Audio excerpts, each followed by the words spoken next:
இவ்வளோ நாட்களாக கர்ம வினைங்கிறது உங்கள் வாழ்க்கையில் நடக்கிற எல்லா விஷயங்களுக்கும் உங்கள் செயல்களுக்கு உண்டான பலன்கள் அப்புறம் தண்டனைகள்னு மட்டும் நினச்சிக்கிட்டு இருந்திருப்பீங்க. இந்த கர்ம வினை தான் காரணம், அந்த கர்ம வினையை மாற்றவே முடியாது, இதுதான் உங்களோட விதி அப்படின்னு நினச்சிக்கிட்டு இருந்திருப்பீங்க. உண்மை என்னென்னா, இந்த கர்ம வினையை மாற்ற முடியும். அதுக்கு உண்டான சக்தியை இந்த பிரபஞ்சம் உங்களுக்கு கொடுத்து தான் உங்களை படைச்சிருக்கு. இந்த சத்சங்கத்தில் உங்கள் கர்ம வினையை எப்படி மாற்றுறது, உங்கள் வாழ்க்கையை இப்போ இருக்கிற நிலையிலிருந்து இன்னும் எப்படி உயர்த்திக்கிறது, அது மட்டும் இல்லாமல் எல்லாருமே சொல்லிக்கிட்டு இருக்கிற அந்த முக்தி நிலையை, அதாவது அந்த இறைநிலையை நீங்கள் இறந்ததுக்கு அப்புறம் தான் அடைய முடியும் அப்படிங்கிறது இல்லாமல் இப்போது நீங்கள் வாழ்ந்துக்கிட்டு இருக்கிற இந்த வாழ்க்கையிலேயே அந்த முக்தி நிலையை அடையிறதுக்கு உண்டான வழியையும் நீங்கள் பார்க்க போகிறீங்க. அது மட்டும் இல்லாமல் நீங்கள் தினசரி வேலைகளை செஞ்சுக்கிட்டு இருக்கும்போதே உங்கள் அன்றாட வாழ்க்கையில் செய்யக்கூடிய ஒரு எளிய பயிற்சி, அதாவது உங்கள் கர்ம வினையை மாற்றக்கூடிய ஒரு எளிமையான பயிற்சியையும் பார்க்க போகிறீங்க. அதுக்கு முன்னாடி உங்களால் முடிஞ்ச அளவுக்கு உங்கள் முதுகெலும்பை நேராக வச்சுக்கிட்டு இப்போதைக்கு உங்கள் எந்த கவலைகளையும் சந்தோஷங்களையும் எதை பற்றியும் நினைக்காம அதை எல்லாத்தையுமே மறந்துக்கிட்டு புதுசாக இப்போ கற்றுக்க போகிற விஷயத்துக்கு உங்களை தயார்படுத்திக்கிங்க. இப்போ நீங்கள் என்ன கற்றுக்க போகிறீங்க அப்படிங்கிற விஷயத்த நீங்கள் நினைக்க வேண்டாம். இது சரியா இல்லை தப்பா அப்படிங்கிற கணக்குகளையோ அது சம்பந்தமான ஒரு தர்க்கத்தையோ உங்களுக்குள்ளே இப்போதைக்கு உருவாக்கிக்காமல் இது சரியா தப்பா அப்படிங்கிற ஆராய்ச்சியை இந்த சத்சங்கத்தோட முடிவில் இது முடிஞ்சதுக்கப்புறம் இதில் நீங்கள் கற்றுக்க போகிற விஷயங்களையும் தெரிஞ்சுக்க போகிற புது விஷயங்களையும் உங்களோட அறிவையும் புத்தி கூர்மையையும் பயன்படுத்தி இது சரியா தப்பா அப்படிங்கிற உங்களோட அனுபவபூர்வமான உண்மைக்கு நீங்கள் அதையே உங்கள் வாழ்க்கைக்கு பயன்படுத்திக்கிங்க. தப்புன்னு உங்களுக்கு தோன்ற விஷயத்த ஒதுக்கிட்டு உங்களுக்கு எது சரின்னு படுதோ அதை மட்டும் எடுத்துக்கிட்டு அதை உங்கள் வாழ்க்கைக்கு பயன்படுத்திக்கோங்க. ஏன்னா இப்போ ஏதோ ஒரு அறிவு சார்ந்த விஷயத்தை மட்டும் பார்க்க போகிறது இல்லை. அறிவு புத்தி கூர்மை அப்படிங்கிறது எல்லாம் உங்களுக்குள்ள பல விஷயங்களை கற்றுக்க முடியாமல், அதாவது உள்வாங்கிக்க முடியாமல் ஒரு மதகு போல செயல்பட்டு ஒரு திரை போல செயல்பட்டு உங்களை பல விஷயங்களை கற்றுக்க விடாமல் பண்ணிக்கிட்டு இருக்குது. எப்போவுமே ஒரு விஷயத்தை கற்றுக்கும் போது நீங்கள் அதை முதல்ல முழுசாக உள்வாங்கிக்கணும். அதுக்கப்புறமா உங்களோட அறிவையும் புத்தி கூர்மையும் வச்சு அதை ஆராய்ந்து பிரித்து பார்த்து உங்களுக்கு எது சரி எது தப்பு அப்படிங்கிற முடிவுக்கு வரணும். அப்போ தான் ஒரு புது விஷயத்தை கற்றுக்க முடியும். ஒரு விஷயத்தை கேட்கும் போதே நீங்கள் இது சரியா இல்லை தப்பா அப்படிங்கிற ஒரு மன அசைவை, அதாவது உள்ளுக்குள்ளே அசை போட்டுக்கிட்டே இருந்தீங்கன்னா உங்களால் ஒரு புது விஷயத்தை கற்றுக்க முடியாது. இப்போ நீங்கள் அறிவு சார்ந்த விஷயத்தை மட்டும் கற்றுக்க போகிறதில்ல, உங்கள் மனசோட உண்மையான நிலையை, அதோட இயற்கையான அதோட ஆதி நிலையை ஞாபகப்படுத்த போகிறோம். உங்களுக்கு நீங்கள் யாருன்னு இந்த உலகம் கற்றுக் கொடுக்கறதுக்கு முன்னாடி உங்களுடைய இயல்பான அந்த உண்மையான நிலையை பற்றியும் உங்களோட இயற்கையான அதாவது உண்மையான ஆற்றலையும் இந்த மனசுக்கு ஞாபகப்படுத்த போகிறோம். நம்ம சித்தர்களும் முன்னோர்களும் நம்மளுக்கு கொடுத்துட்டு போன அற்புதமான நம்மளால் மறக்கப்பட்ட உண்மைகளை பற்றி இப்போ பார்க்க போகிறோம். பல நூற்றாண்டுகளாக மலைகளில் காடுகளில் பழம் கோவில்களில் நம்ம தமிழ் மண் பல உண்மைகளை, அதாவது இந்த மனித குலம் நல்லா இருக்கணும் அப்படிங்கிறதுக்கு உண்டான பல ரகசியமான பல உன்னதமான உயர்ந்த விஷயங்களை பாதுகாத்துட்டு வருது. அது எவ்வளவு ஆழமானது துல்லியமானது அப்படின்னா, இன்னைக்கு மாடர்ன் டெக்னாலஜி இவ்வளோ தூரம் வளர்ந்தும் இந்த மாடர்ன் சயின்ஸாலையும் குவாண்டம் ஃபிசிக்ஸாலையும் இந்த விஷயங்களோட அர்த்தங்களை இன்னும் துல்லியமாக புரிஞ்சிக்க முடியாத அளவுக்கு திணறிக்கிட்ட இருக்கிற அளவுக்கு கணிதபூர்வமான அறிவியல் அது. இந்த துல்லியமான அறிவியலை நம்ம தமிழ் சித்தர்கள் நம்மளுக்கு உள்நோக்கிய, அதாவது உள்முகமான ரசவாதமாக கொடுத்துட்டு போயிருக்கிறாங்க. ரசவாதம்னு சொன்ன உடனே மேற்கத்திய நாடுகள்லையும் சரி, ஏன் நம்ம நாடுகள்லையும் சரி, பல பேர் இன்னும் அதாவது வங்கத்தை தங்கமாக்குறது, வங்கம்ங்கிற ஒரு மெட்டலை தங்கமாக மாற்றுறது இல்லை வேறு ஏதாவது ஒரு மெட்டலை தங்கமாக மாற்றுறது அப்படின்னு மட்டும் நினச்சிக்கிட்டு இருக்கிறாங்க.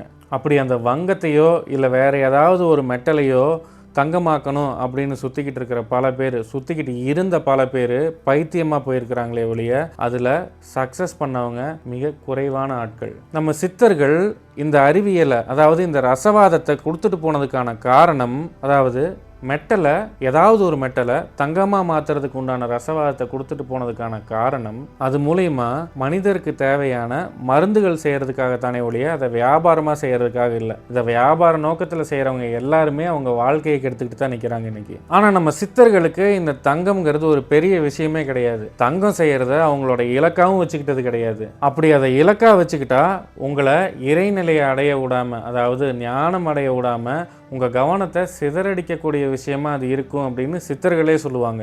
அங்கம் தங்கமானா வங்கமும் தங்கமாகும் அப்படின்னு சொல்லுவாங்க. தன்னோட இருப்போட அணுக்களையே மாற்றி அமைக்க தெரிஞ்ச நம்ம மகான்களுக்கு ஏன் இந்த அற்ப விஷயமான தங்கத்து மேலே ஆசை வரப்போகுது? திருமூலர், அகஸ்தியர் போன்ற சித்தர்கள் எல்லாம் அவங்களோட கடும் தவத்து மூலயமா இந்த பிரபஞ்சத்தோட தாளத்தை, இந்த நட்சத்திரங்களோட, இந்த விண்மீன்களோட ரகசியத்தை நம்ம தமிழ் மொழியில் அந்த ஒலிகளில், அந்த சப்தங்களில், அந்த ஒலிகளோட அதிர்வுகளில் அடக்கி நம்மளோட நன்மைக்காக கொடுத்துட்டு போயிருக்கிறாங்க. அவங்க நம்மளுக்கு ஒரு புரட்சிகரமான உண்மையையும் சொல்லியிருக்கிறாங்க. அது என்னன்னா, மனிதன் தன்னோட உணர்ச்சிக்கும் தூண்டுதலுக்கும் அடிமையாக இருக்கிற வரைக்கும் அவன் ஒரு சிறைவாசி தான். என்னதான் அந்த சிறைச்சாலை தங்கத்தினாலே செய்யப்பட்டிருந்தாலும் சிறைவாசி தானே. அந்த தங்கத்தினால என்ன பிரயோஜனம் இருக்கு? எவ்வளவு சொத்தையும் மாட மாளிகைகளையும் சேர்த்து வச்சிருந்தாலும் நீங்கள் உங்கள் மனசில் ஒரு அமைதி இல்லாமல், ஒரு ஃபுல்ஃபில்மெண்ட் இல்லாமல் இருக்கும்போது நீங்களும் அந்த தங்கத்தால் ஆகப்பட்ட சிறைச்சாலையில் அடைக்கப்பட்ட சிறைவாசி தானே.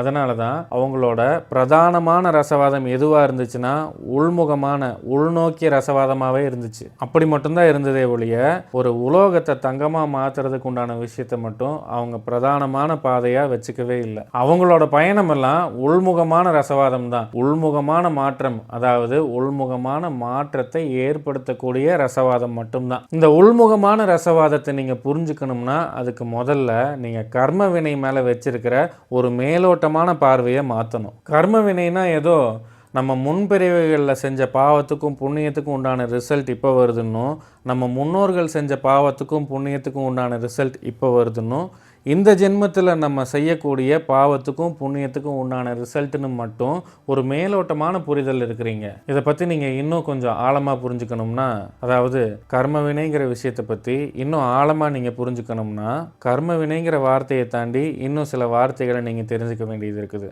அதில் முதல்ல ஒரு வார்த்தை நீங்கள் தெரிஞ்சுக்கணும்னா அதுதான் கர்மிக் இம்ப்ரெஷன்ஸ். இதை சித்தர்கள் வாசனைன்னு சொல்லுவாங்க. இன்னும் ஈஸியான டேர்ம்ஸில் இன்னைக்கு நீங்கள் இன்னும் எளிமையாக புரிஞ்சுக்கக்கூடிய வார்த்தையாக சொல்லணும்னா மெமரின்னு சொல்லலாம். இது பயாலஜிக்கல், அதாவது உயிரியல் ரீதியான, உளவியல் ரீதியான, எனர்ஜி ரீதியான, அதாவது ஆற்றல் ரீதியான மெமரி. இந்த மெமரிஸ் எல்லாம் உங்கள் மனதோட மேலோட்டமாக, அதாவது சர்ஃபேஸ் லெவலில் இருக்கிற மெமரிஸ் கிடையாது. இது உங்களுக்குள்ளே நீங்கள் பார்க்க முடியாத அளவுக்கு, நீங்கள் உணர முடியாத அளவுக்கு, நீங்கள் அதை புரிஞ்சிக்க முடியாத அளவுக்கு ஆழமாக பதிஞ்சிருக்கிற மெமரிஸ்.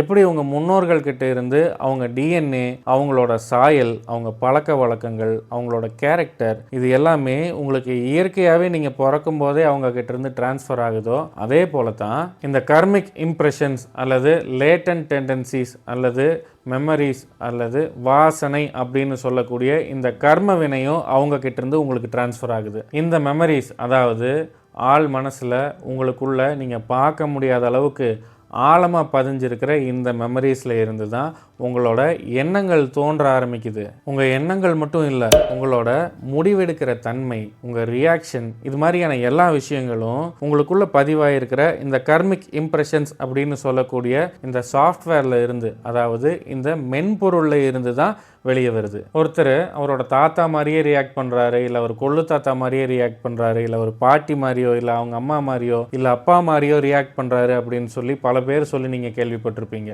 அதுக்கு காரணம் இந்த கர்மிக் இம்ப்ரெஷன்ஸ் அல்லது லேட்டன்ட் டெண்டன்சிஸ் அல்லது மெமரிஸ் அல்லது வாசனைன்னு சொல்லக்கூடிய இந்த மெமரிஸ் தான். இதுதான் கர்ம வினை. நீங்கள் பிறக்கும்போது உங்களுக்குள்ள இந்த கர்மிக் இம்ப்ரெஷன்ஸ் அப்படின்னு சொல்லக்கூடிய சாஃப்ட்வேர், அதாவது இந்த மென்பொருள் உங்களுக்குள்ள இயற்கையாகவே பொருத்தப்பட்டு தான் நீங்கள் பிறக்கிறீங்க. இந்த சாஃப்ட்வேர் மூலமாக தான் உங்கள் வாழ்க்கையில் நீங்கள் எடுக்கக்கூடிய முடிவுகள், உங்களுக்கு வரக்கூடிய எண்ணங்கள், இது எல்லாமே உங்களுக்குள்ள இருந்து உருவாகுது. இதே சாஃப்ட்வேர்ல இருந்து தான் உங்கள் எண்ணங்கள், உங்கள் ரியாக்ஷன்ஸ், உங்கள் முடிவுகள், உங்கள் செயல்பாடுகள், இது எல்லாமே தீர்மானிக்கப்படுது. இப்படி உங்கள் செயல்பாடுகள் எல்லாமே இந்த கர்மிக் இம்ப்ரெஷன்ஸ் அப்படின்னு சொல்லக்கூடிய மெமரியிலிருந்து தான் தோன்றுது. அப்படிங்கிறப்போ உங்கள் செயல்களோட ரிசல்ட், அதாவது அதோட முடிவுகள் உங்களோட கர்மிக் இம்ப்ரெஷன்ஸ் மூலியமாக தான் வருது. இந்த விஷயங்களை வச்சு நீங்கள் யோசிச்சு பார்த்தீங்கனாலே கர்ம வினை உங்களுக்குள்ள எப்படி வருது, இந்த கர்ம வினை மூலியமா உங்களுடைய வாழ்க்கை எப்படி தீர்மானிக்கப்படுது அப்படிங்கிறது உங்களுக்கு புரியும். அடுத்தது உங்கள் எண்ணங்கள் மூலியமா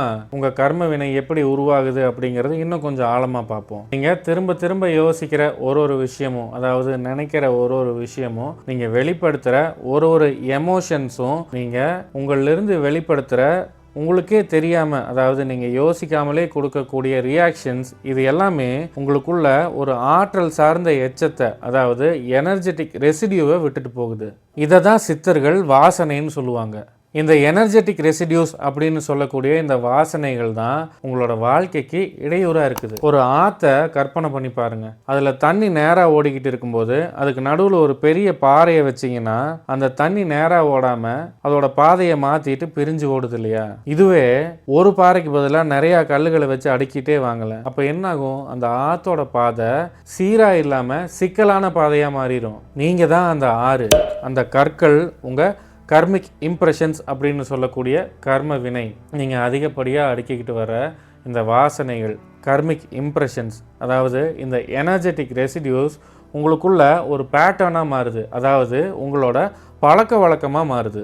அந்த பேட்டர்ன் உங்கள் குணாதிசயமாக மாறுது. உங்கள் குணாதிசயத்தில் இருந்து தான் உங்கள் வாழ்க்கை தீர்மானிக்கப்படுது. இதனால தான் உங்கள் வாழ்க்கையில் நீங்கள் திரும்ப திரும்ப ஒரே மாதிரியான மனிதர்களை, ஒரே மாதிரியான உறவுகளை, நட்புகளை, இது எல்லாத்தையுமே ஈர்த்துக்கிட்டு இருக்கிறீங்க. முகங்கள் வேணால் வேறு மாதிரி மாறலாம், ஆனால் இந்த எல்லாத்தோட அதிர்வலையும் கிட்டத்தட்ட உங்களோட அதிர்வலைக்கு சிங்க் ஆகிறதாவே இருக்கும். இதுதான் உங்கள் பொருளாதாரம் அப்படிங்கிற பாதையில் நீங்கள் திரும்ப திரும்ப போய் ஒரு முட்டு சந்தை சந்திச்சுக்கிட்டு இருக்கிறதுக்கான காரணமும். நீங்கள் எத்தனை வேலைகள் வேணாலும் செய்யலாம், எத்தனை தொழில்கள் வேணாலும் செய்யலாம், என்னதான் வேலைகள் வேற வேறையாக இருந்தாலும் அதில் இருக்கிற இந்த தேக்கம் மட்டும் மாறவே மாறாது. அதுக்கு காரணம் உங்களோட துரதிருஷ்டமோ இல்லை உங்களோட பேட் லக்கோ இல்லை, உங்கள் ஆற்றலோட வரைபடம். அதாவது உங்கள் எனர்ஜெட்டிக் ப்ளூ பிரிண்ட் ஒரு குறிப்பிட்ட அதிர்வெண்ணை, அதாவது ஒரு குறிப்பிட்ட ஃப்ரீக்வன்சியை உங்களிருந்து ஒளிபரப்பிக்கிட்டே இருக்குது. அந்த ஒளிபரப்பக்கூடிய ஃப்ரீக்வன்சிக்கு தான் இந்த பிரபஞ்சம் பதில் சொல்லுது. நீங்கள் கேட்குற விஷயத்துக்கெல்லாம் இந்த பிரபஞ்சம் பதில் சொல்கிறது இல்லை. நீங்கள் எதை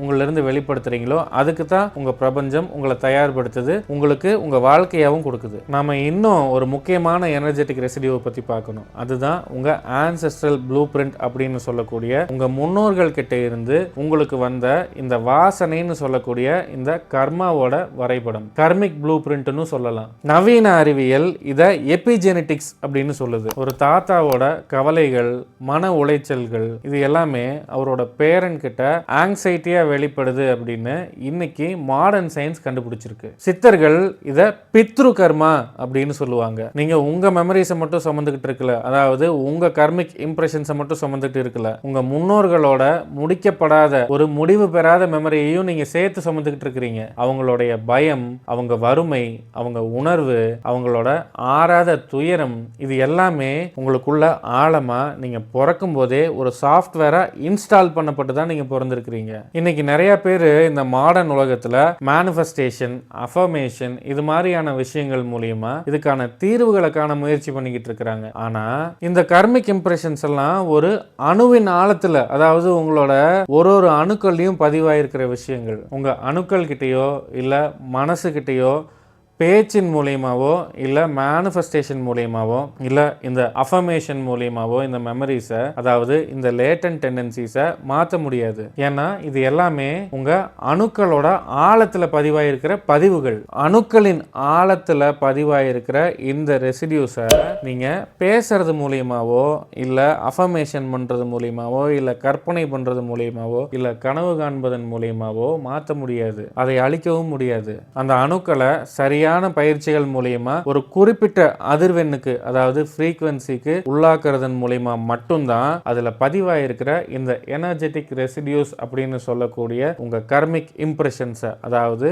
உங்க கர்ம வினையை மாற்றவும் முடியும், அழிக்கவும் முடியும். நீங்களே உருவாக்கிக்கிட்ட இந்த கர்மிக் இம்ப்ரெஷன்ஸை உங்க முன்னோர்களோட கர்ம கடன்களை, அதாவது இதுக்கு முன்னாடி நான் சொன்ன மாதிரி கர்ம பதிவுகளை மாத்துறதுக்கும் அழிக்கிறதுக்கும் உண்டான கருவிகளை நம்ம சித்தர்கள் உள்நோக்கிய அறிவியலா, அதாவது உள்முகமான ரசவாதமா நம்மளுக்கு நம்ம நலனுக்காக கொடுத்துட்டு போயிருக்கிறாங்க. இந்த உள்முகமான ரசவாதத்தின் மூலியமா உங்க முன்னோர்களோட, உங்க தாய் தந்தையோட போராட்டங்கள் மூலியமா அவங்களுக்கு உருவான அந்த கர்மிக் இம்ப்ரெஷன்ஸ், அது உங்களுக்கு வந்துச்சு இல்லையா? அந்த கர்மிக் இம்ப்ரெஷன்ஸோட தாக்கத்திலேயே நீங்க வாழ்ந்துகிட்டு இருக்கிறதுக்கு பதிலா இதுல இருந்து எல்லாம் விடுதலையாகி உங்களுக்குன்னு ஒரு புது வாழ்க்கையை உருவாக்கிக்க முடியும். உள்ளம் பெருங்கோவில் ஊனுடம்பு ஆலயம் தெள்ளத் தெளிந்தார்க்கு சீவன் சிவலிங்கம் கள்ளப்புலனைந்தும் காளாமணி விளக்கே. அதாவது உங்களோட உடலும் உள்ளமும் தான் கடவுள் இருக்கும் கோவில். தன்னுடைய சீவன் தான் சிவலிங்கம் அப்படின்ற மெய்ஞானத்தை, அதாவது அந்த ஒளியை உங்களுக்கு கொடுக்கறது எது அப்படின்னா, நீங்கள் இப்போ இந்த அஞ்ஞானத்தில், அதாவது இந்த மாயையில் மாட்டிக்கிட்டு இருக்கிறதுக்கு காரணமான இந்த கள்ளப்புலன்கள் அப்படின்னு சொல்லக்கூடிய இந்த ஐம்புலன்கள் தான். இந்த கள்ளப்புலன்கள் தான் அந்த அஞ்ஞானம்ங்கிற இருளில் இருந்து விலக்கி உங்களை மெய்ஞானம் அப்படிங்கிற வெளிச்சத்துக்கு கூட்டிட்டு போற ஒரு மிகப்பெரிய விளக்கா இருக்குது, ஒரு ஒளியா இருக்குது அப்படின்னு சித்தர் திருமூலர் இந்த பாடல் மூலமா சொல்றாரு. அப்போ இந்த அஞ்ஞானத்தை விலக்கி மெய்ஞானத்தை உங்களுக்கு கொடுக்கறதுக்கு உங்களுக்குள்ளேயே கருவிகளா இந்த பிரபஞ்சம் இந்த ஐம்புலன்களையும் வச்சு படைச்சிருக்கும் போது, இந்த கடவுள் தன்மையே நான், இந்த இறைதன்மையே எனக்குள்ளதான் இருக்குது அப்படிங்கிற விஷயத்தை புரிஞ்சுக்கக்கூடிய அளவுக்கு ஒரு உயர்ந்த கருவியை உங்களுக்குள்ளேயே வச்சு படைச்சிருக்கும் போது, உங்க கர்ம வினையை மாத்துறதுக்கு உண்டான கருவிகளாகவும் அது அமையும் இல்லையா, அதுக்கு உண்டான சக்தியும் உங்களுக்குள்ள இருக்கும் இல்லையா. இது எல்லாமே உங்களுக்குள்ளேயே இருக்கும்போது நீங்க ஏன் வெளியே போய் தேடுறீங்க? உள்முகமா திரும்பி உங்களோட சுயத்தை, அந்த இறைநிலையை உணர்றதுக்கு உண்டான நிலைக்கு நீங்க போறது தான் இதுக்கு உண்டான ஒரே தீர்வு. உங்க கர்ம வினையை மாத்துறதுக்கு உண்டான ஒரே தீர்வு. இது ரொம்ப காம்ப்ளிகேட்டடான, அதாவது ரொம்ப கஷ்டமான வேலையெல்லாம் கிடையாது. உங்களாலேயே உங்க கர்ம வினையை மாத்திக்க முடியும். இன்னைக்கு பல ஆன்மீக பாதைகள் உங்க உடலும் மனசும் மாயை, இந்த வாழ்க்கை ஒரு மாயை, இந்த வாழ்க்கையெல்லாம் விட்டு தப்பிச்சு வெளியே போயிருங்க அப்படின்னு உங்களுக்கு தவறா கத்துக்கிட்டு இருக்குது. பல பேர் நீங்க படுற கஷ்டங்களை அவங்களுக்கு சாதகமா பயன்படுத்திக்கிட்டு பரிகாரம் பண்றேன், அதை பண்றேன், இதை பண்றேன்னு சொல்லி உங்ககிட்ட இருந்து பணத்தை புடுங்கி உங்களை எச்சா கஷ்டமான சூழ்நிலைக்கு தள்ளிக்கிட்டு இருக்கிறாங்க, உங்களை ஏமாத்திக்கிட்டு இருக்கிறாங்க. நான் இங்க பலர்னு தான் சொல்லியிருக்கிறேன், எல்லாரும்னு சொல்லல. உடனே நான் பண்றதெல்லாம் தப்புன்னு சொல்றீங்களா, இந்த உலகத்தை நாங்க ஏமாத்திக்கிட்டு இருக்கிறோம்னு சொல்றீங்களா, நாங்க ஃபாலோ பண்ணிக்கிட்டு இருக்கிற விஷயத்த தப்புன்னு சொல்றீங்களா, எங்க நம்பிக்கையை தப்புன்னு சொல்றீங்களா அப்படின்னு கேட்காதீங்க. நான் இங்க சொல்லிக்கிட்டு இருக்கிறது முறையா நான் பரிகாரத்தை செஞ்சுக்கிட்டு இருக்கிற மக்களுக்கு முறையான விஷயங்களை, நல்ல விஷயங்களை கொண்டு போய் சேர்த்துக்கிட்டு இருக்கிறேன் அப்படின்னு உங்களுக்கு தோணுச்சு அப்படின்னா இந்த விஷயத்த நான் உங்களுக்கு சொல்லல. நான் சொல்லிட்டு இருக்கிறது மக்களை பணத்துக்காக ஏமாத்திக்கிட்டு இருக்கிறவங்கள மட்டும்தான். இதை நான் மட்டும் சொல்லல, சித்தர்களும் பல காலத்துக்கு முன்னாடியே சொல்லியிருக்கிறாங்க. அவங்க சொன்னதை வச்சு தான் நான் இப்ப சொல்லிட்டு இருக்கேன். சித்தர்கள் இந்த உடலை ஒரு உலோகத்தை உருக்கிற மூசை போல பார்த்தாங்க, ஒரு குரூசிபலா பார்த்தாங்க. எப்படி ஒரு மூசையில விரிசல் இருந்துச்சுன்னா அந்த உலோகத்தை உருக்கி அதை மாற்றி அமைக்கிறதுக்கு உண்டான அழுத்தத்தை, அந்த வேகத்தை, அந்த வெப்பத்தை தாங்கி பிடிக்க முடியாதோ, அதே போல தான் இந்த உடல் அப்படிங்கிற பாத்திரத்தில் விரிசல் இருந்துச்சுன்னா, அது சரியான தன்மையில இல்லாமல் இருந்துச்சுன்னா, அதனால ஞானம் அப்படிங்கிற அந்த அழுத்தத்தை அதனால தாங்க முடியாது. உங்க நரம்பு மண்டலம் பலவீனமா இருக்கும்போது அதுக்கு உண்டான ஹை வோல்டேஜை, அந்த உயர் ஆற்றலை தாங்க முடியாது. சித்தர் திருமூலர் இப்ப நான் சொல்ற திருமந்திர பாடல் மூலியமா அதோட முக்கியத்துவத்தை இன்னும் ஆழமா நம்மளுக்கு விளக்கி அதுக்கு உண்டான உபாயத்தையும் சொல்லிட்டு போயிருக்கிறாரு. உடம்பார் அழியீர் உயிரார் அழிவர், திடம்பட மெய்ஞானம் சேரவும் மாட்டார், உடம்பை வளர்க்கும் உபாயம் அறிந்தே உடம்பை வளர்த்தேன் உயிர் வளர்த்தேனே அப்படின்னு சொல்றாரு. அதனால இந்த உடம்பை வளர்க்கும் உறுதியான, ரகசியமான, முறையான உபாயத்தை தெரிஞ்சுக்கிட்டு நான் இந்த உடலை வளர்த்தேன், அதன் மூலியமா இந்த உயிர் அப்படின்னு சொல்லக்கூடிய இந்த ஆன்மாவை வளர்த்தேன் அப்படின்னு இந்த பாடல் மூலியமா திருமூலர் சொல்றாரு. அதனால உங்க கர்ம வினையை மாத்துறதுக்கு உண்டான உள்முகமான அந்த ரசவாதம் உங்க உடல் மற்றும் பிராண ஆற்றல் இருந்து தான் தொடங்குது. ஒரு உயர் நிலையான ஆற்றலை, அந்த ஹை வோல்டேஜை, அந்த மெய்ஞானத்தை தாங்குற அளவுக்கு உங்க உடலை உருவாக்குறதுக்கு சித்தர்களும் முன்னோர்களும் சொல்லிட்டு போன மாதிரி முறையான பயிற்சிகள் தான் அதுக்கு உண்டான ஒரே உபாயம். இந்த மாதிரியான முறையான பயிற்சிகளை நம்ம ரீவயரிங் த பீயிங் வகுப்புகளில் கலந்துக்கிட்டு கத்துக்கலாம். ரீவயரிங் த பீயிங் வகுப்புகள் மூலியமா உங்க கர்ம வினையை மாத்துறதுக்கு உண்டான, அதை அழிக்கிறதுக்கு உண்டான பயிற்சிகளை நீங்க கத்துக்கிட்டு அதை முறையா செஞ்சுட்டு வரும்போது உங்க கர்ம வினையும் அழிச்சிருப்பீங்க, நீங்க அந்த ஞான நிலையிலையும் இருப்பீங்க. உங்க வாழ்க்கைக்கு தேவையான வளங்களை,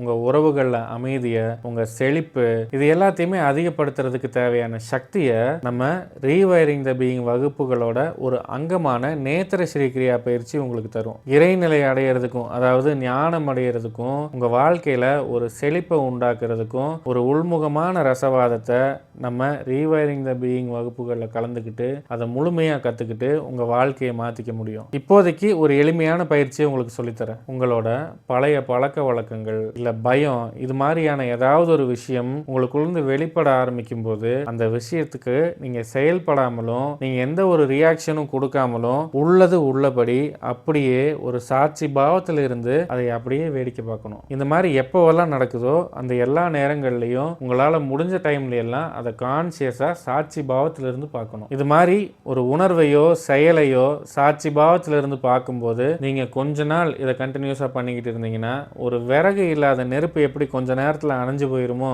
அதே போல் உங்கள் கர்ம வினையும் கொஞ்சம் கொஞ்சமாக அணைஞ்சிரும். உங்களுக்குள்ள எப்பெல்லாம் இந்த மாதிரியான எண்ணங்கள் செயல்கள் இதெல்லாமே வெளிப்பட ஆரம்பிக்குதோ, எப்போவெல்லாம் உங்களுக்கு இந்த பயிற்சி ஞாபகம் வருதோ, எப்போவெல்லாம் இந்த விஷயங்களை நீங்கள் மாற்றணும் அப்படிங்கிற விஷயம் உங்களுக்கு நினைவுக்கு வருதோ, அப்போவெல்லாம் இந்த ஒரு எளிமையான டெக்னிக்கை பயன்படுத்தி உங்கள் கர்ம வினையை மாற்றிக்க முடியும். இந்த சத்சங்கத்து மூலயமா கர்ம வினைங்கிறது உங்களுக்கு எழுதப்பட்ட விதி, அதை மாற்ற முடியாது அப்படிங்கிற முழுமையில்லாத புரிதலை வேற ஒரு கோணத்தில், அதாவது நம்ம சித்தர்கள் என்ன சொன்னாங்க அப்படிங்கிற கோணத்திலையும் அறிவியல் ரீதியாகவும் ப்ராக்டிக்கலாகவும் நம்ம முழுசாக புரிஞ்சுக்கிட்டு இருக்கோம். உங்கள் கர்ம வினையை நீங்களே மாற்றிக்க முடியுங்கிறதையும் நீங்கள் இப்போ புரிஞ்சுக்கிட்டீங்க. இந்த உண்மைகளை அப்படியே நம்பாமல் உங்களுக்குள்ள முதல்ல ஆராய்ச்சி பண்ணி பார்த்து உங்கள் கர்ம வினையை மாற்றுறதுக்கு உண்டான முறையான பயிற்சிகளை செஞ்சு உங்கள் ஆற்றலை அதிகப்படுத்திக்கிங்க. இவ்வளோ நாட்களாக நீங்கள் இந்த உலகத்துக்கு பின்னாடி போயிட்டு இருந்தீங்க. நீங்கள் இந்த மாதிரி முறையான பயிற்சிகளை எல்லாம் செஞ்சு உங்கள் ஆற்றலை அதிகப்படுத்தும் போது இந்த உலகத்துக்கு வேற வழியே இல்லை, உங்கள் பின்னாடி வர ஆரம்பிச்சிடும். இந்த உண்மைகளை உங்களுக்கு வெளிப்படுத்தினதன் மூலியமா